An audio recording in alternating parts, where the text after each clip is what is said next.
Sunday afternoon, live edition of the Wrap-Up Show with John Schaefer and Jim Russell, presented by Mark Nimitz at Farmers Insurance. Get your way in here.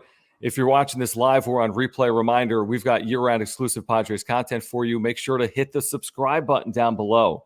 Subscribe to this channel, the Wrap-Up channel, and you will get exclusive year-round content from us. Hit the notification bell as well. If you're a Padres fan, this is the place. Also, smash the like button and follow us on Twitter at John Schaefer, at Jim Russell SD. We'll get to our title sponsor, Mark Nimitz, in a moment, Jim, but let's get some people in the chat. Where are people watching from? This is a rare Sunday afternoon for us, but tomorrow's a big day because we think the owners and the players could meet each of the next handful of days leading up to this, whether it's a hard deadline or a soft deadline of February 28th. I like how I put as the title of this video, should the Padres re-sign Tommy Pham? And the very first comment is just that. From Andy. Exactly. I mean, I think that's all he needs to be said. But yeah, rare Sunday edition. I like it. Sun's actually still out. The rare Sunday afternoon. I feel we've done some Sunday nights, but Sunday afternoon. We're giving everybody's like, wait, what do we do now with no football? And also there's no baseball still. So what the hell you got us? Don't worry. We got you. Does Cobra know something we don't know, by the way? I like this message. We getting a City Connect jersey this year. Is that a question or is that a statement? Because I haven't seen anything on that. Have you? I have not. I feel like they would have announced something. Maybe they didn't announce anything because of the lockout. Right. But that'd be pretty cool. Yeah. I mean, the Padres have good. I mean, I like the jerseys already. What's wrong with those? Just add a brown SD on the yellow SD. Yeah, but there's something about the City Connect that I feel like for like one weekend or one game. What's up, Nicholas? Where are people joining us from today? Where are you watching from today? What's up, Sam? Yeah, put in the chat. We'll give you a shout out. Special shout out if you let us know where you're watching. And I know people are going to randomly come in, but yeah, let us know where you're watching and we'll give you a shout out. So there you go. Okay, while people do that, let's tell you about Mark Nimitz at Farmers Insurance. So tell us where you're watching from. But Mark Nimitz at Farmers Insurance. I just switched over my homeowners and my earthquake insurance to Mark. He couldn't have made it easier. He really couldn't have made it easier. He's a huge Padres fan and a San Diegan. And if you call him, there's the contact information down below. There's a link down below. If you call him, he'll talk to you as much about the Padres as he will about your insurance if you want. But he's got over a decade of experience in insurance. He made it super easy for me and my wife. Whether it's auto, home, renters, or life, he can save you $440. Like, that's serious money in 2022. So if you have insurance needs and you support the Wrap-Up Show, all we ask is you consider Mark. There's a link down below. If you have insurance needs, Jim, he can help. And all his information is always above my head. mnimitz at farmersagent.com is his email address. Also, the phone number up there as well. When you reach out to him, let him know that John and Jim from the Wrap-Up Show sent you. Let's get to Michael, because we've got our first super chat. If you want to use the super chat function, we always appreciate it. Michael, thank you for your support of this channel. Seriously, over the last couple of months, we really appreciate it.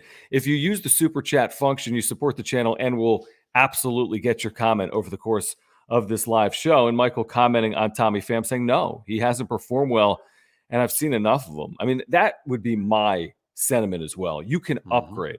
I'm not saying that it's a guarantee if you bring Tommy Pham back, you can't win. I'm just saying you can upgrade there. He's had 2 years, Jim, to perform, and he hasn't performed for 2 years. Yeah, the Tommy Pham thing, like if they re-sign him to a 1-year deal, but he's a backup and he's the backup to another left fielder. Sure. That's okay. If he's a backup, okay, that's different.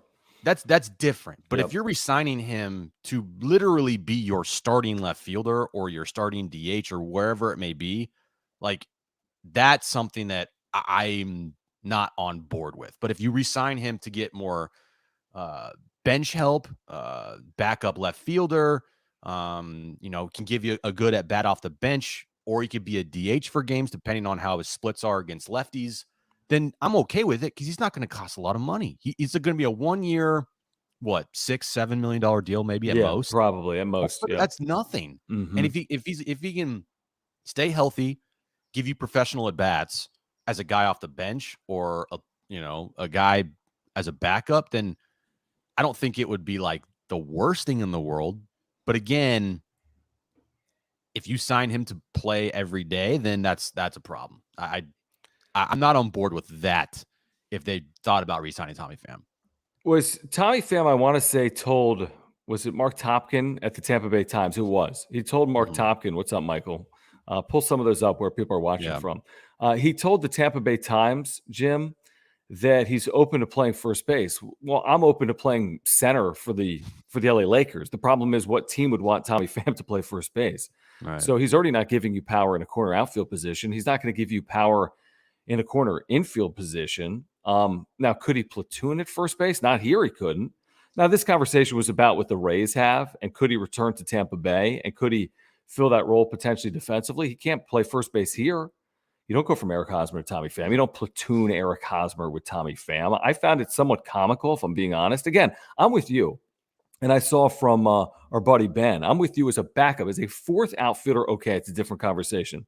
But as a starter, it doesn't make any sense to me. And as a first baseman, it really doesn't make any sense to me. I mean, maybe as part of a platoon, but why would you have a platoon with two players that don't have power at first base? That doesn't make sense to me. Yeah, and as Ben said, signing Pham after getting a power outfielder or a DH would be okay. I agree with that. It just the fact that if they are thinking of re-signing him to play every day, that's a problem. And I mentioned if they went and got, like, obviously Cruz is the number one for a DH, right? Mm-hmm. If they sign Pham and then they say they sign Suzuki, I think that right there is like dream scenario. That's unbelievable. Yeah, 100%. Man, if you can guarantee me right now, Nelson Cruz and Seiya Suzuki, and then you re-sign Tommy Pham and he's your fourth outfielder in that scenario, I'm 1,000% on board. That's an amazing couple of weeks by AJ Preller. And you can't ask for more than that. Right. And also, you're not going to be breaking the bank with any of those players. Good point. Cruz is going to get a 1-year deal. Pham's going to get a 1-year deal. Suzuki is the only player you would commit, multiple years to, but he's also not going to cost you $150, $200 million like Castellanos or Chris Bryant. Right. That's a great point. That's the thing about Preller is he needs to be creative here and taking however much money he has to spend once this lockout ends and turning it into 2, 3, 4 players instead of just one guy for a huge contract, I feel like. I think it's a good point because I saw the Padres projected 2022 lineup popped up. Pull up Michael again with another super chat. Thank you so much, Michael. Seriously, saying he wants to go to the playoffs this year. Everybody does. No question. I mean, but to Michael's point, this is the year you got to get there because they didn't get there last year and it was seen as a crazy disappointment. And I feel like if they don't get there this year, Michael, to your point, it's what kind of changes are on the other side of it? If you have especially with an expanded playoff, now we don't know if there's an expanded playoff because of this CBA, but if there is an expanded playoff, it's even more of a reason to want to get to the postseason because if you don't, what does it look like on the other side? But did you see, what's your comment on that? For expanded postseason? Or just about, I mean, it's basically like an all or nothing from the Padres perspective, right? They have to go to the playoffs in 2022. Yeah, even if there was an expanded postseason, they would have to go to the playoffs in 2022. This is, I'm obviously with Bob Melvin, he's not going anywhere, even if they don't make the postseason. Sure, but the seat for Preller is getting hotter and hotter because he has not had a team finish over 500 in a full regular 162 game season in his tenure as general manager. Right, that has to change, and not only does it have to change, it has to change in a big way. It can't just be 82 and 80. It's got to be closer to 90 plus wins here and being in the postseason and a contender. You can't just, finish just barely above 500 and clap your hands and say, "Hey guys, at least we finished above 500 for the first time." No. That's not going to work here. That's not going to fly, and it can't. Did you see that tweet I was referencing from MLB Network? It pulled up the projected 2022 Padres roster, or excuse me, opening day lineup. I don't know if you saw it. I mean, it's what you'd expect. No. It had Hosmer in there, and Myers, and Profar, and Nola. And you look at it, you're like, you know what? Is this a team that's capable of really winning the NL West or even contending in the NL West? Sure, you have Machado and Cronenworth and Tatis, but is it enough? And to our collective points, it isn't. I mean, they need to go find Nelson Cruz. They need to. Yeah, I'm with you, Travis. It just didn't look right. Aging Myers, aging Hosmer, Jerks and Profar has done nothing offensively. they just need more, whatever that is. I'm with you. It doesn't mean they have to spend $200 million on two players, but it means they need to go find Nelson Cruz and players like that to bolster this lineup in 2022. Professional hitters. And with pop, Nelson Cruz is a guy that I trust to not only give you 30 homers, be that everyday DH, but like control, like be the dad of the clubhouse. There's been let's be real here. There's been problems in that clubhouse the last 3 years. And the 2 years were the last years of Andy Green and Jace Tingler. And correct. It's probably no coincidence that the same players are there that are there in 2019 were also there in 2021. Is that a issue? I don't know, but bringing Nelson Cruz in to be like the dad of the clubhouse and make sure everything goes according to plan and like no one gets out of line. And obviously Bob Melvin's going to help that a lot too, because he is a veteran manager.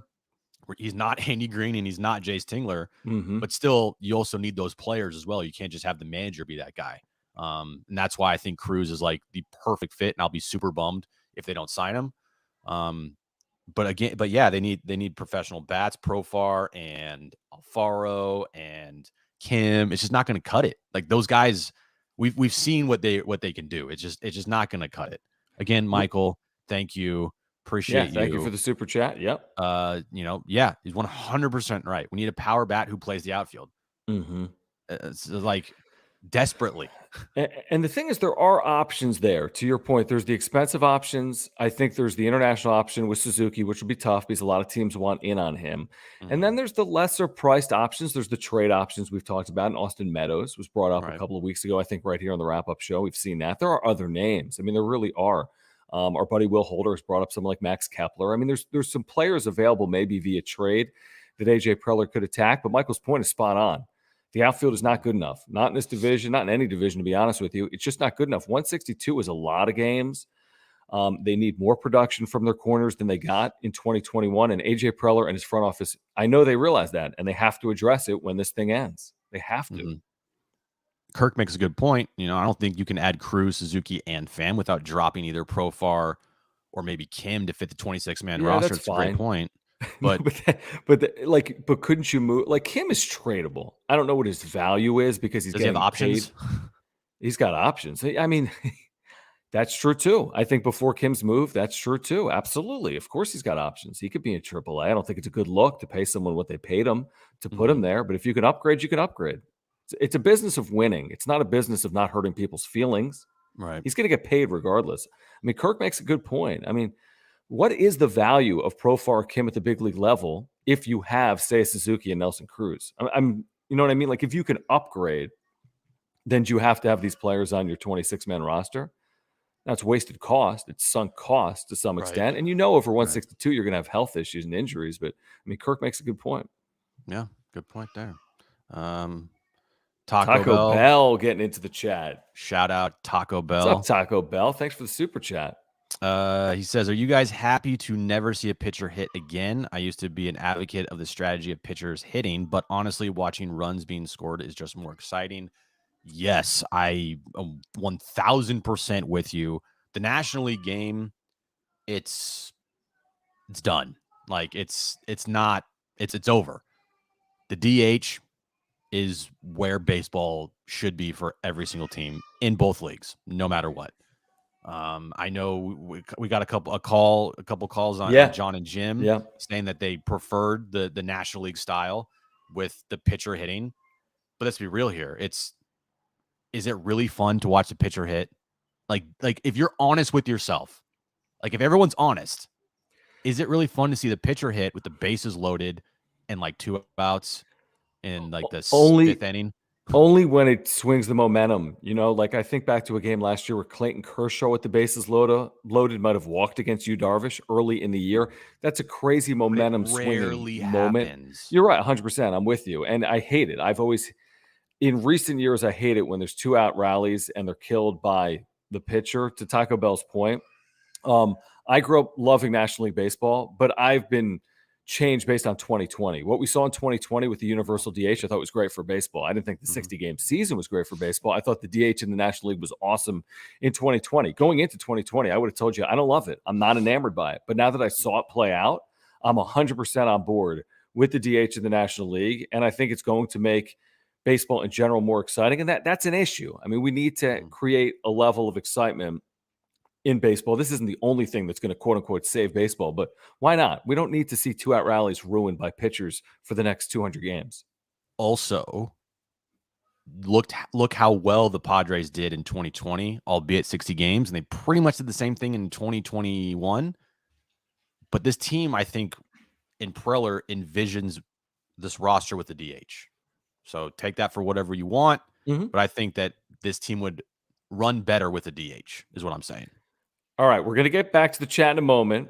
Should the Padres re-sign Tommy Pham or not? What should they do in the corner outfield positions once this lockout ends? Get that into the chat. But we need to tell you about our newest sponsor, Aura.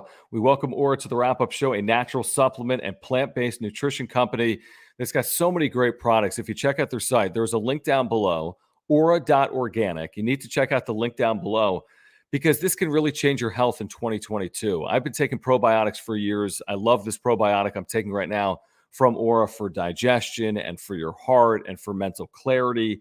So there's probiotics. There are proteins that Jim's been taking religiously. There are fish oils. There are so many different supplements that are all plant-based. Here's the deal. For our viewers today, 30% off your first order. Just click on the link down below. 30% off your first order. Just use promo code WRAPUP. Aura, their co-founder, Will, is a San Diegan, huge Padres fan. He wanted to have this offer for our viewers, 30% off using promo code WRAPUP at the link down below. And it's not just protein powders. It's not just probiotics. It's everything that you want. And the one thing that I'm taking right now predominantly is this raspberry lemonade flavor pre-workout. It is absolutely delicious. And the best thing about it is it's jitter-free. So when you take it, like other pre-workouts you take, you get like jitters. This you don't get that. And when you're done with your workout, you will not crash. It is delicious. I highly recommend it. If you don't want that, there's plenty of other stuff on their website. Go right now, www.aura.organic. Use our promo code 30% off wrap up. That's promo code wrap up, 30% off your first order. You'll thank us later. Trust us. And this is the way we've been able to do the wrap-up show, by the way, with the support of Mark Nimitz at Farmers Insurance and with our buddy Will at Aura. We've got an offer for Padres fans as well down below from StubHub. If you're purchasing Padres tickets in 2022, do so with us through the link down below. Let's get back to some of these super chats because Michael has weighed in again, and we appreciate that, Michael. This is a really good question, a good question for the Pulse or the Wrap, excuse me, on John and Jim. Will we see a Padres? Will we see a no-hitter from the Padres? We didn't see one for 5 decades. We saw one last year. Will we see a no-hitter from a Padre this year? Here's my stance on it. I don't care anymore. I would say this, Michael. It's unlikely based on Padres history. Now we've seen an influx, an uptick in no hitters, right, across baseball. Well, so you checked it off the list last year. It was legitimate. There was nothing funky about it, and it was by somebody who I think was a perfect candidate to throw the first no hitter in Padres history. Definitely. Yes, they have never thrown a perfect game, obviously. Right. But how many teams haven't thrown a perfect game? Right? Like most teams. It's extremely rare. I think there's like less than 20 in baseball history. No hitters, on the other hand, has been thrown by almost every team except maybe less than a handful. Is there a team out there? I think every team's been accounted for now. It was the Mets were forever, and then Santana had one, and then the Padres were the outlier. There might be one other team. There might be one or two other teams. But my point is, like, if you want to get the no-hitter off the checklist, they've got it off the checklist. The perfect game, that's okay, fine, but the no-hitter is the one that you wanted to get taken care of, and it got taken care of. So my answer to your question is hopefully, but I don't care if they do. What was crazy last year is I remember it was so early. You're thinking, man, this is going to be a special year. 2020 was really good, and now you start 2021 with a no-hitter. And then, of course, it fizzled out in the second half. Interesting from Adrian. I mean, the way Snell was pitching before he got hurt, he was pitching like he could throw a no-hitter. He was taking outings into a sixth and seventh. I know. He was taking those outings into a fifth, sixth, seventh inning where nobody was on base against him. He's got the stuff. Now the question is, Jim, can he go 9 innings? We didn't see him go more than 6 or 7 innings more than a couple of times all year. I would much rather see Snell go consistently 6 and 7 innings than go like throw 9 innings and then one time and then he's just back to 4 or 5 innings, and that'd be very bad. But he's got the stuff. He absolutely has the stuff to do it. So does Yu Darvish, by the way. Yeah, exactly. Where else should we turn here? Yeah, I'd love to see Snell get at least a complete game since he's never had the chance in Tampa. Yeah, he's never had a complete game in his career, right? I don't think Which so. is unbelievable. It's just not who he is. Has he ever worked into a 9th inning? I forget if he had. Did that happen last year? I want to say yes. Yeah, maybe. I want to say he did. I think he did last year, and then he got pulled. Right. Yeah. Was he pulled with a no-hitter in a game? This is all. It's been so long now. I want to say yes. I can't remember, but I know there was a situation last year where it was like his pitch count was running really high, and it was like in the 7th inning, and I think he gave up a hit in the 8th, and then Tingler took him out, and Tingler was happy because like his pitch count was really freaking high, and to take him out of a no-hitter situation at home, I remember it was at home too. I mean, he was already on the hot seat then. Like he would have got destroyed even more if he took Snell out. I know. Oh, he would have been killed. Okay, I got a question for you, Jim. I got a question for our viewers today as well. And if you're watching on replay, you can comment down below. Here's my question. What's your level of optimism this week? We've heard February 28th. The owners are flying in. Ron Fowler's part of it. Players are flying in.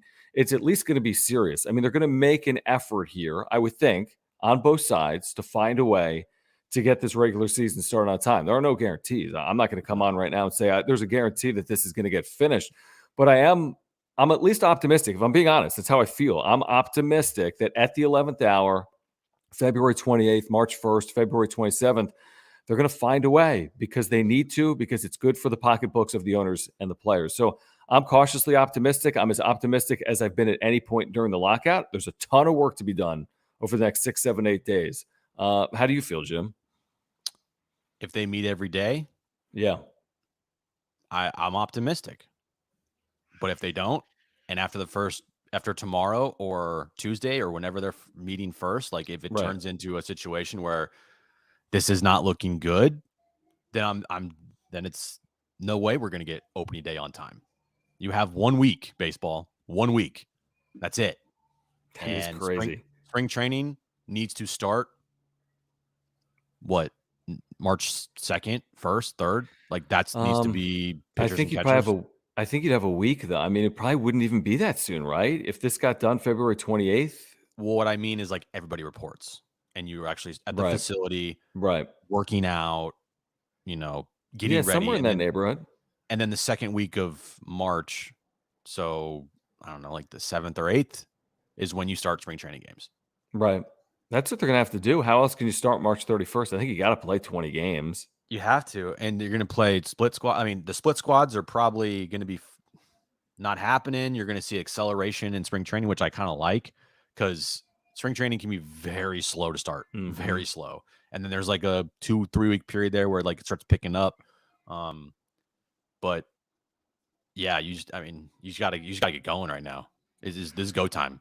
And there's also a lot of free agents that need to be signed. So 100% and trades and whatever else may be. So it's gonna be a lot. It's gonna be a lot. Let's get to Taco Bell with another super chat. Taco Bell, thank you. Taco Bell, call 911. Yes. Clevenger's going to be ready for the season. He will really solidify our depth. We need him. The question is, will he be ready? I believe he will, right, Jim? It's been about 18 months since he had the surgery. Remember the tweet? We always joke about the tweet. The Padres have signed Mike Clevenger to a 2-year deal. Oh, by the way, and Tommy next John. year. Right. So it's been from October of what year is that? 2020 to April of 2022. That's a long time in today's baseball world coming off Tommy John. Now, I'm not saying he's going to have the same command or effectiveness right away, but his health should be good to start the season. It really should. And I'm encouraged by that. And I hope he's, impactful from day one. It doesn't take a couple of months. It's also going to be probably my most what's the word I'm looking for? Anticipated Padre of the Oh, season. dude, it is for me. Seriously, I mean, it takes a Yeah. back seat sometimes, but geez, Mike Clevenger, look at his career numbers. I mean, he's had really good years. He would you say he's like the X factor? 100% from the If he's pitching healthy, staff. Yes, yeah. If he's healthy, 130, 140, 150 innings. I absolutely mean, realistic. okay. Yep, it You is. get 165, 170 from Snell. You It's get realistic. It's a big you number, but get yeah, you get close to 200 from Musgrove, Darvish, Musgrove.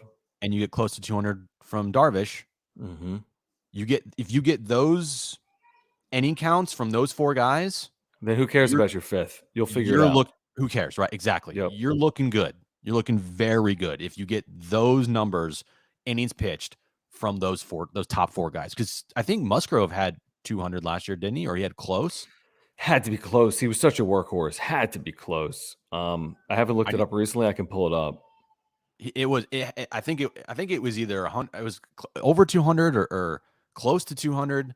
I know he had over 200 strikeouts last year. Right. Um, Let me pull that up. Darvish is capable of going close to 200 if he's healthy.